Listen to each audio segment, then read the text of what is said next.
Welcome back to a brand new episode of Mental Health Matters with me.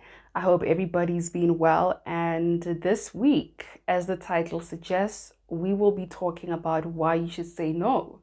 And I think there's no better title, there's no better way to phrase this, to say it, to express it. It's just what it is, why you should say no. And it's simple, really. I think if you think about it, if you say no, that means this is something that you don't want to do. This is something that you're not in the mood to do. This is not something that's not aligned, that's not aligning with you. It's something that you're not in agreement with. That's why you should say no, right? It sounds simple, but the truth of the matter is it's not that simple for many of us. And even worse, when we become adults, you would actually think that as children, it's harder to say no. But I think children have the freedom to just be themselves, and they say more often, no more often than adults actually. So let's get into this week's episode. All right. Um, I think all of us have been through the experience of doing things that are uncomfortable for you, doing things that you don't want to do, having to be in situations that make you feel a certain type of way, out of balance, not being able to be yourself and really express how you feel and what you want to do and what you prefer, what you'd rather do. We've been in all those situations. And this is highly related to your mental health. How is it highly related to your mental health? It goes back to what we've said before about resistance. When you push too hard and you know that you don't want to do something, when you push too hard and you know that you're not in agreement with something, there is something that happens in regards to your mental health. And it causes a type of damage that you can't see, you can't physically see, compared to if you get hurt on your body and you get wounded and scarred. You can see that, you can feel that, and so on. But when it comes to your mental health, the same thing happens. However, we can't physically see it with our own two eyes. It's not that obvious. So I think this is why also the concept of saying no is very, very difficult. And it is related to boundaries. It's related to boundary setting. No is just a boundary. The word no represents a boundary. It's all about boundaries. And that becomes an issue if you don't know what boundaries are, if you never have been exposed to boundaries, if everybody around you has been forcing themselves onto you and just forcing things and ideas and whatnot. It's so hard, it's so difficult to practice the idea of setting a boundary and actively saying no. And this is the reason why. This is the reason why we end up dealing with anxiety. This is the reason why we end up dealing with so many things that we never ever imagined, so many things that we are just not, familiar with. And when we go through those things, we can't even identify them and be like, oh, you know what? Actually, I do know. Why am I going through this? Because you get to that point and you're like, damn, why am I even here? But you are struggling with saying no. You are a people pleaser. We've had an episode about people pleasing. You are more than welcome to give it a try and check it out. And you're struggling to say no. You're struggling. You're constantly forcing, and pushing yourself into those spaces. And it does form a mental illness. It does break down your system. You become unhealthy. You become imbalanced, and so on. So, also, when we say no more often, it really gives us time. And I know there's this big thing of, when you say no, when you become that kind of person that says no more often than ever, then for some people, there's this fear of, oh, I'm going to be alone. Everybody's going to isolate me. My friends and everybody else is going to think, like, what's going on with me? What's wrong? I'm not the same and whatever. Like, there is that fear that you're just going to go through those kinds of things, that sort of backlash. And a lot of people are not strong enough to deal with that, especially if you are the kind of person who's always been around people. If you're not able to handle being by yourself, I think this is quite a difficult topic for you, but I'm sure you can start somewhere. If you just constantly want to be around people, they are your stimulation. You know, they make you feel like you're alive, then I mean, I don't know, but all I'm just gonna say is in that kind of situations, most of the time, it's very hard to set boundaries. It's quite difficult to set boundaries. In fact, you can never imagine setting boundaries because you are constantly just thinking about other people and how they feel and whether they approve of this or whether they don't approve of this, and what do they think of me today and what do they think of me tomorrow, this, that. You're just constantly on that frequency, and therefore it is a challenge. So now think about all the things, all the times that you've actually said yes and you wanted to say no. What happened? What happened in those moments? Did things turn out in the best way? Did things turn out to be great? How did you feel about yourself? What were you thinking in that moment? And if you would have said yes, what would have happened in that situation? I mean, if you would have said no, sorry, what would have happened in that situation? Would have things turned out to be better than what they were?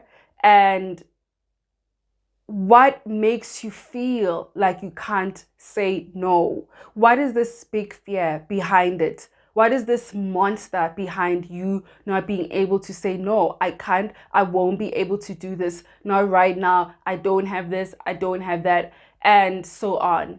And also there's this thing of, introverts are people that struggle with saying no because they're introverts. Like I said, and on this channel and on all my platforms, I don't believe, and in the work that I do and my pet, I don't believe in this introvert extrovert thing. It's so limiting. Fine, it's okay if you identify as that. That's fine. I don't identify as that because when there's a real issue and when I'm feeling compromised and I'm in a difficult situation and I need to say no, if I'm saying, oh, and everybody's like, oh, you're an introvert, when I actually get to say no in that moment, it's weird. It's just going to be like, what the hell? Like, what is going on? What is this? What is that? What is this? Like, what's happening with this person and all of that? And listen, people's perceptions are people's perceptions for sure. I don't care. Well, I personally don't care what people choose to think about me. I don't know. But a lot of people care what people think, right? This is why we are talking about this. A lot of people care what people think about them, and they don't care how they feel about themselves. I'm just going to repeat that. A lot of people care what people think about them, but they don't care how they feel or what they think about themselves. And this is why we are here. So if you are also running that dialogue, remember, you're not running that thing, Yahori, you're an introvert or you're an extrovert only for the world. It's not something that you describe yourself as only to other people, but in your mind, in your system, it keeps on running and it becomes your reality, which blocks you from expressing your truths and saying certain things and being yourself and feeling free to be yourself, because you are stuck on that thing. Oh, I'm an introvert, I'm not supposed to say this. I always keep to myself and you're boxing yourself. You're constantly boxing yourself, and nothing is going to yield out of that. Nothing is going to yield out of that. You're constantly going to be in those crazy situations where things are happening and you're not feeling okay. You're not okay. And you are the only one stopping yourself from saying no in that moment. You are the only one that's stopping yourself from saying no in that moment. Nobody is.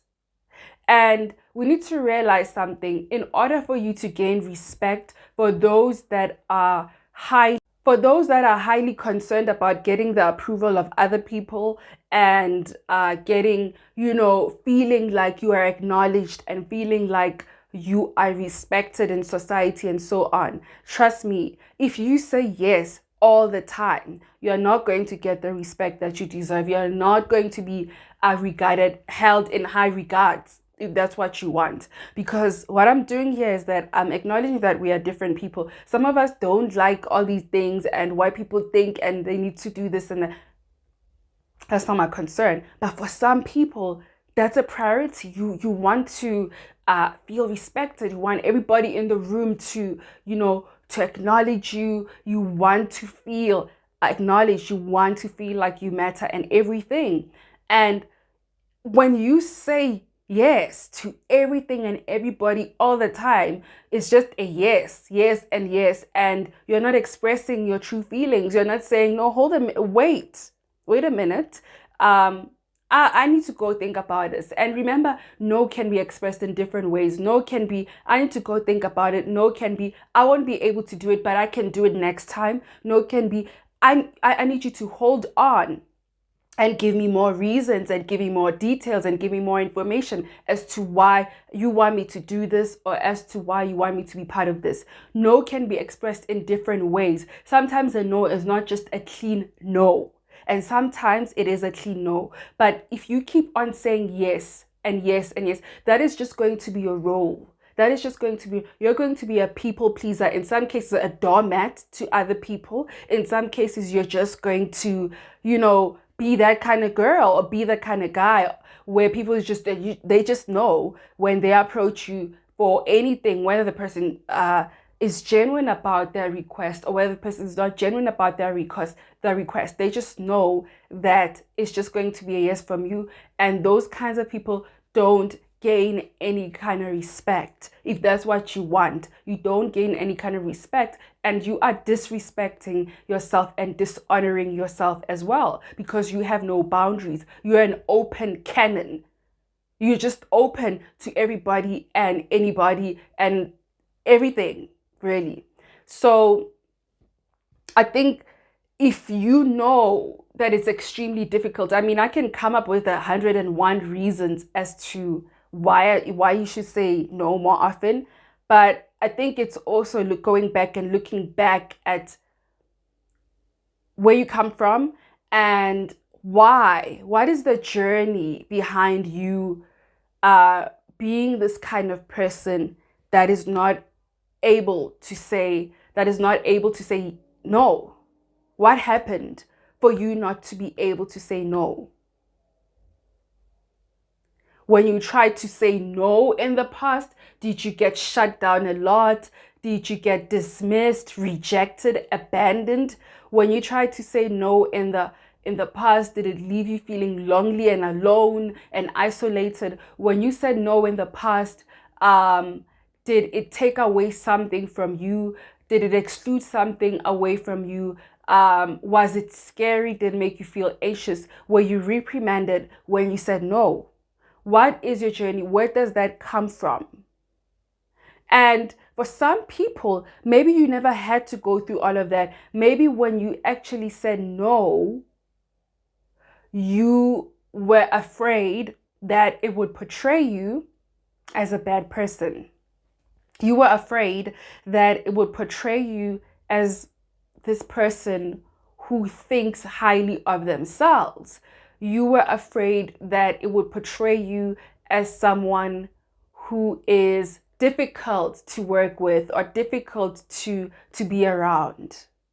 So just giving you a set of examples of maybe how you can begin to navigate this journey of you not being able to say more no's in your lifetime, in your life, in your journey. And if you navigate those spaces, think about the situation. Were you a child? Was it your first job? Maybe you were in danger. I mean, I don't want to think about the most extreme things, but maybe there was some sort of vulnerability. You were vulnerable. And when I mean vulnerable, it means that you had to rely on that situation in that moment, or you had to to hold on to that thing, or you had to extend a little bit of trust to that person in that situation. So you couldn't really say no. But then over time, it became a habit, and it became something that was just a part of you. You just kept on saying yes and yes and yes. But now here you are, and look at your circumstances, and look at the adult that you are, and how you're no longer in that kind of situation, and you're no longer stuck in those situations where you are forced to say yes. You don't have a choice but to say yes. Look at the options that are available to you. Look at how you have the ability to question things. And also, it's, when we talk about saying no, it's not only about you.